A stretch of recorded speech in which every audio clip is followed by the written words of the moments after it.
I sometimes think when I was a little kid and I used to hang out with my grandfather who was in his 90s, and I thought, Jesus, who the hell would want to live this long?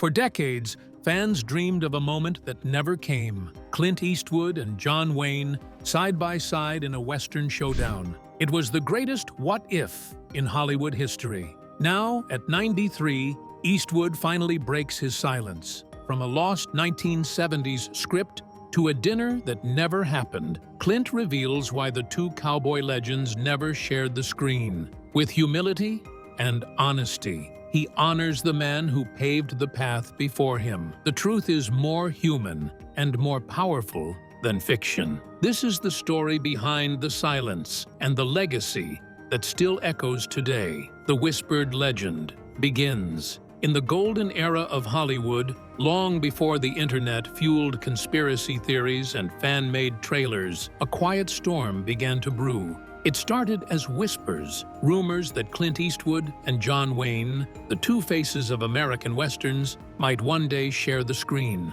In the late 1960s, both men were giants. Eastwood had just stepped off the dusty sets of Sergio Leone's Dollars trilogy, becoming an international star. Wayne, the grizzled veteran of over 150 films, still reigned supreme with hits like The Searchers and True Grit. As the myth grew, insiders spoke of closed-door studio talks and screenplays that were passed between agents, but there was never anything official, just speculation and fan hope. These whispers fed off the idea of generational tension. Eastwood's gritty, quiet loner versus Wayne's commanding, righteous cowboy. It was a fantasy matchup, like Ali versus Tyson or Sinatra sharing a mic with Elvis. The idea of their dual presence felt inevitable, yet strangely out of reach. Tabloids and magazines stoked the fires. Imaginary posters circulated with made-up titles like Frontier Justice or The Final Duel. Fans were sure the moment was coming, but it never did. For decades, nothing surfaced, until now. At 93, Clint Eastwood has finally spoken. People wanted it so bad they made it real in their heads, Clint said in a recent interview. But sometimes Hollywood doesn't work like that. Timing, personalities, it all matters. The rumors may have started as daydreams, but what gave them power was how perfectly Eastwood and Wayne embodied different eras of masculinity. And that difference? It shaped not just the roles they played, but their entire approach to Hollywood. Two titans, two paths. John Wayne and Clint Eastwood might have both worn the hat and held the rifle, but that's about where their similarities ended. Wayne was the all-American icon, towering, loud, unwavering in his moral compass. His heroes followed orders, fought for their country, and never doubted themselves. Eastwood? He was the opposite, quiet, brooding. His characters didn't follow orders, they questioned them. And when they did act, it was on their own terms. This fundamental difference shaped their careers. Wayne starred in films that upheld traditional values, military honor, patriotism, the righteousness of the frontier. Eastwood redefined the genre with anti-heroes. Movies like High Plains Drifter and Unforgiven stripped the Western down to its raw, sometimes ugly core. Eastwood's cowboys had baggage. They drank, they doubted, they killed when they had to. Wayne didn't like that. According to biographers, he once said of Eastwood's films, "They're violent and dark. That's not what the West was about."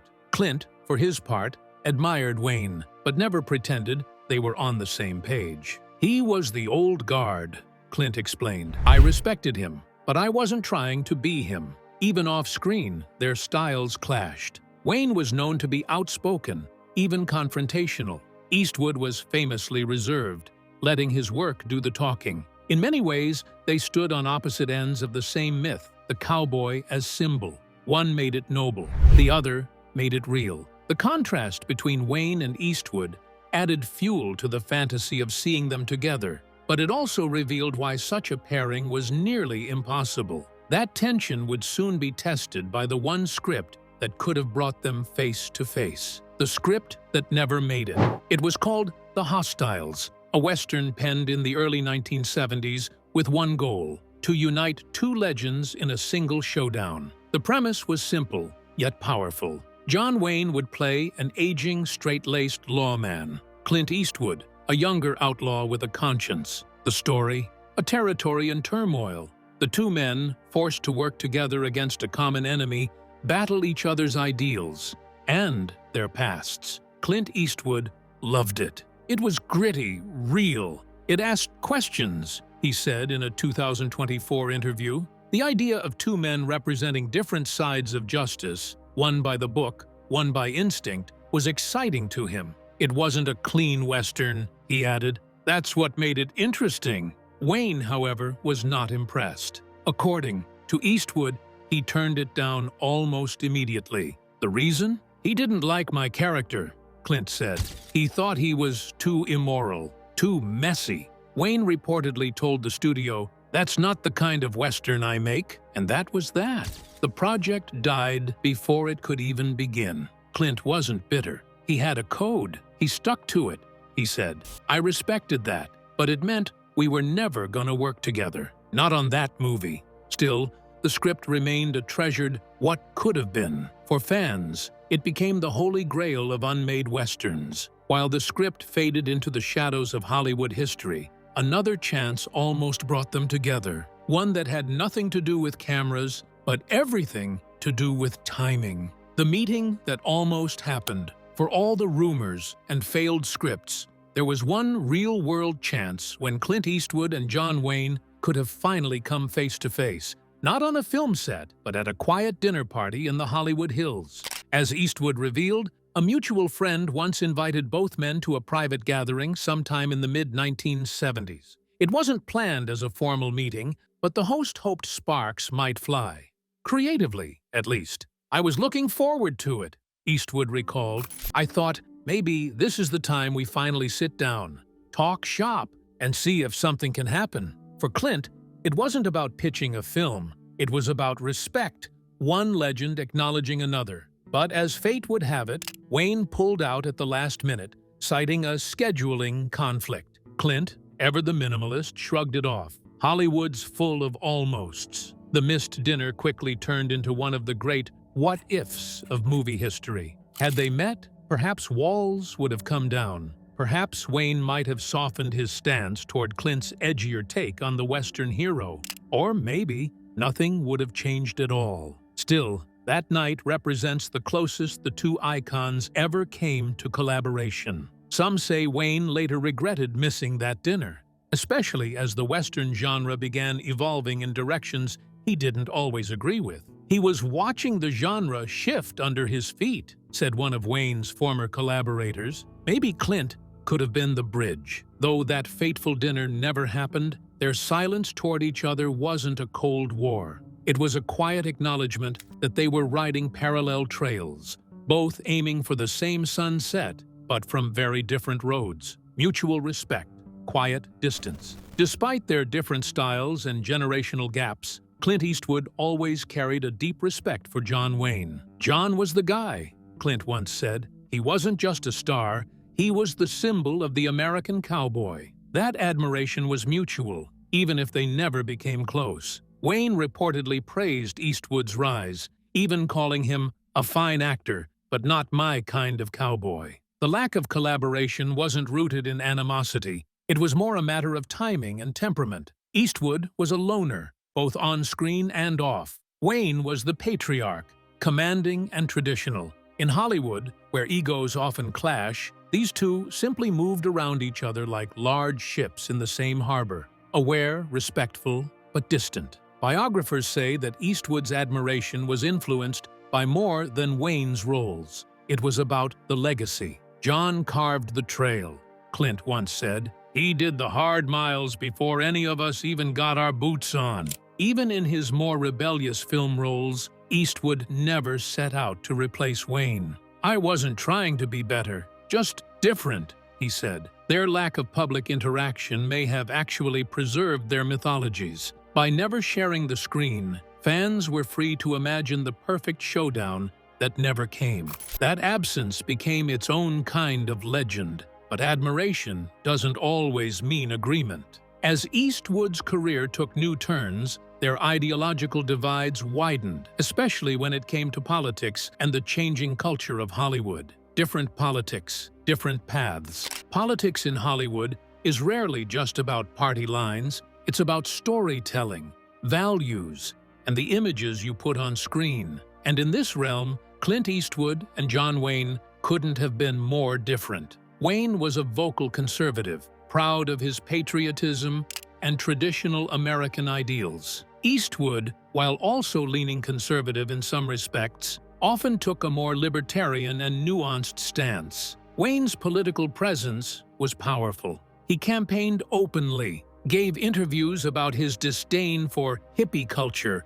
and once told Playboy that he believed in America as it was meant to be. Eastwood, meanwhile, kept things closer to the chest, only occasionally stepping into the political spotlight, like during his infamous RNC speech in 2012. But his films did the talking. They explored gray areas. Authority was questioned. Morality was messy.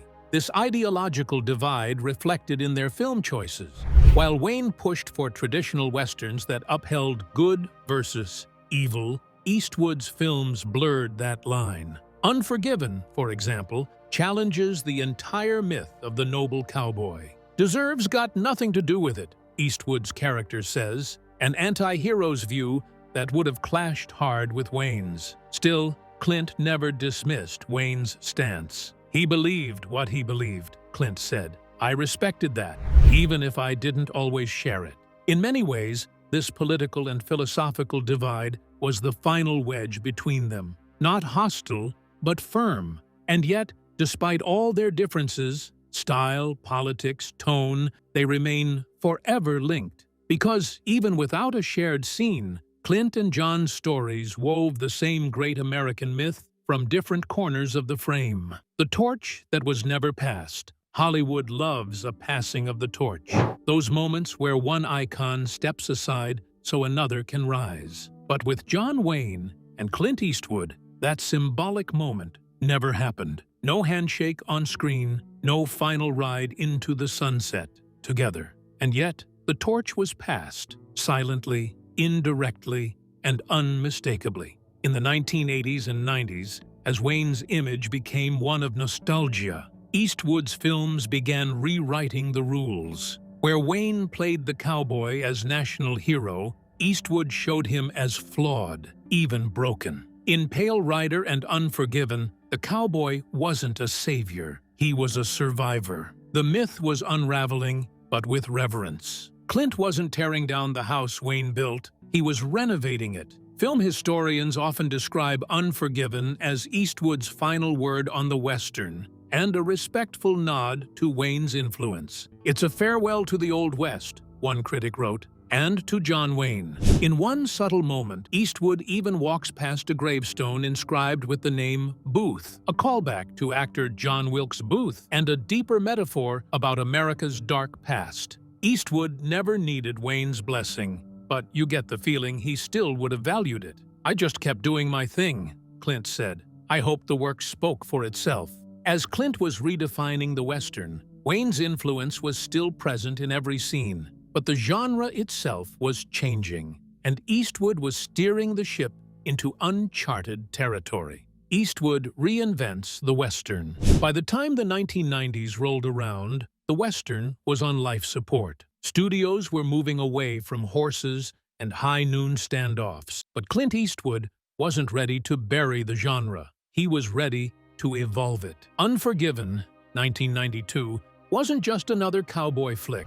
It was a funeral dirge for the Old West, told through the eyes of a killer who didn't want to be one anymore. Eastwood directed and starred in the film, which won Best Picture and Best Director at the Oscars. But more importantly, it changed the conversation. The West wasn't clean, justice wasn't clear, and heroes? They bled just like everyone else. It's not about good guys and bad guys, Eastwood said. It's about what violence does to a man. Unforgiven was everything John Wayne's films weren't. Dark, conflicted, morally gray. And yet, it didn't mock the past. It honored it. It acknowledged Wayne's legacy while pushing the genre into a new, more realistic space. That balance of respect and reinvention is what made the film so powerful. And Clint kept going. The outlaw Josie Wales, High Plains Drifter, and even Gran Torino, though not westerns in the classic sense,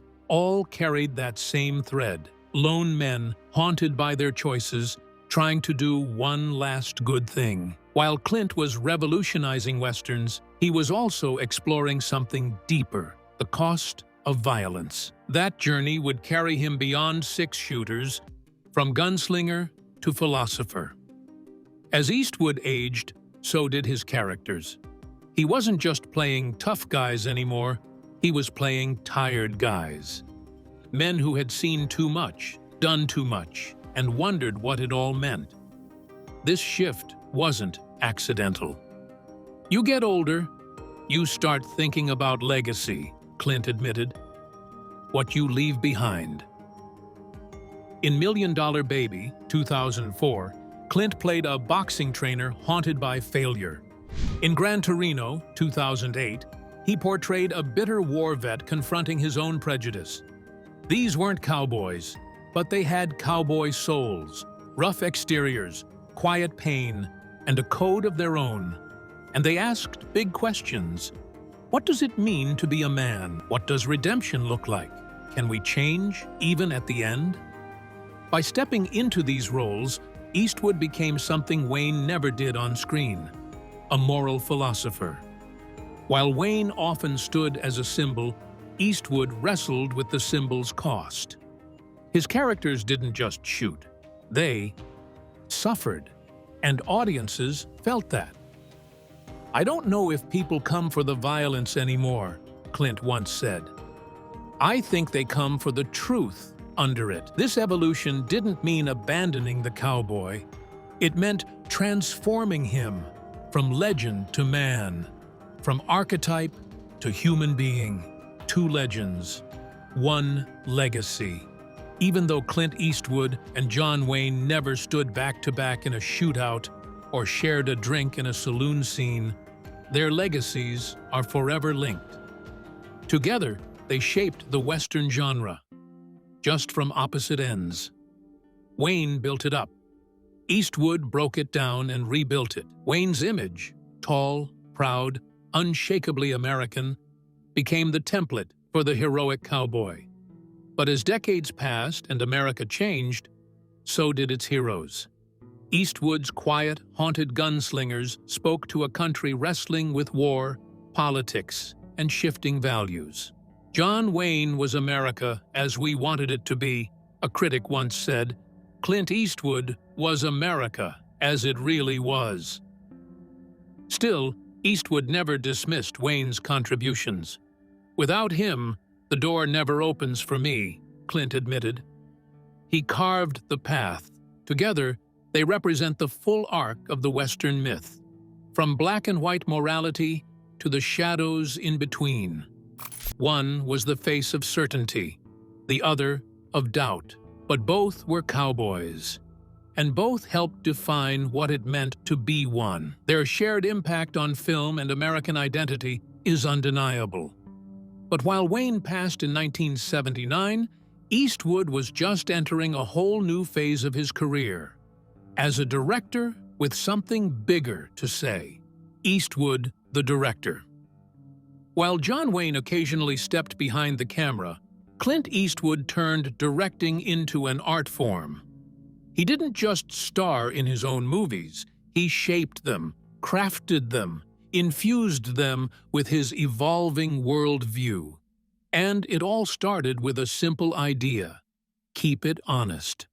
From Play Misty for Me to Mystic River, Eastwood tackled everything from stalker thrillers to fatherhood, war, and redemption. And his pace? Relentless. He often directed one movie a year, sometimes two, even into his 80s. "I don't wait around for approval," Clint said. "You get older, you just go." His style? Clean, focused, no fluff. He famously shoots quickly and avoids excessive takes. This gives his films a natural, lived-in feeling, like you're watching life unfold, not a performance. And the topics he tackles? Deep. Million-Dollar Baby explored mortality. Letters from Iwo Jima gave voice to the enemy. Gran Torino was about race, regret, and unexpected friendship. Critics and audiences alike respect him not just for what he's made, but how. Eastwood became the kind of director Wayne never got to be, one biographer noted, one who challenged his own myth. Through directing, Eastwood showed that stories of cowboys and loners didn't have to end with gunshots. Sometimes they ended with reflection and a simple human truth. The final word on John Wayne. Even in recent interviews, Clint Eastwood speaks about John Wayne with a mix of admiration and distance. There's no bitterness, only what sounds like deep, earned respect. John stood for something, Clint said, and whether or not I agreed with all of it, I respected the way he held to it. They never had their showdown. They never made that movie. But in some ways, the absence made the legend grow stronger. It left space for fans to imagine what might have been, and what each man represented. In today's more complex and self-aware cinema, Wayne's image can feel outdated to some. But Eastwood refuses to discredit him. "You can't judge yesterday by today's standards," Clint once said. John Wayne was John Wayne. He was the Duke. You don't replace that. The rivalry was never personal. It was philosophical. Two different Americas. Two different ways of telling stories. And in the end, maybe they didn't need to be in the same frame.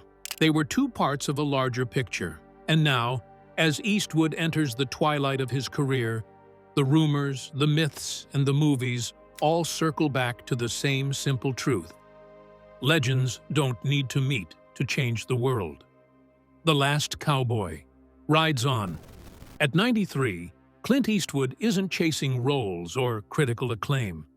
He's already won Oscars, made his mark, and defied every expiration date Hollywood ever stamped on him. What he's doing now is finishing the story. He recently wrapped directing Juror Number 2, which could be his final film, or not. With Clint, you never know. He said before, "I'll stop when I stop breathing." But fans feel it. This era is closing, and just like the cowboys he played, he's choosing his moment to ride off quietly.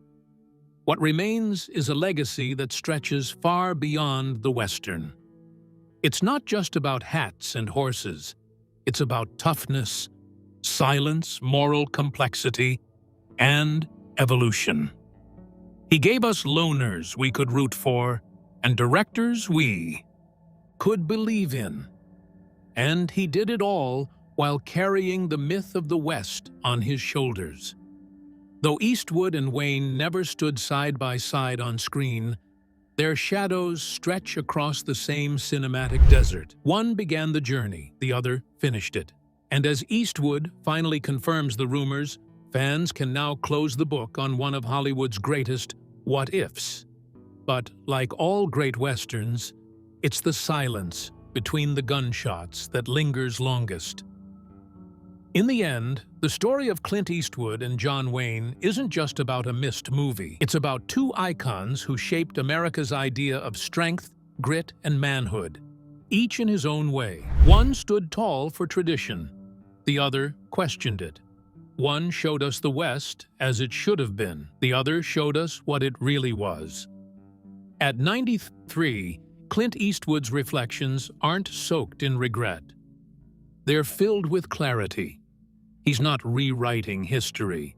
He's simply closing a chapter that fans have kept open for too long. And in doing so, he honors the truth behind the myth. They never shared the spotlight, but they shared something deeper, a belief in storytelling and in the enduring power of the Western. Their legacies don't compete. They complete each other. One lit the trail. The other walked it further than anyone imagined. And now, as Eastwood prepares to ride off into the sunset, he does so with the grace of a man who has said what needed to be said and left the rest to legend. Because in the West, silence speaks louder than gunfire. Thanks for watching. Subscribe for more untold stories behind Hollywood's greatest icons.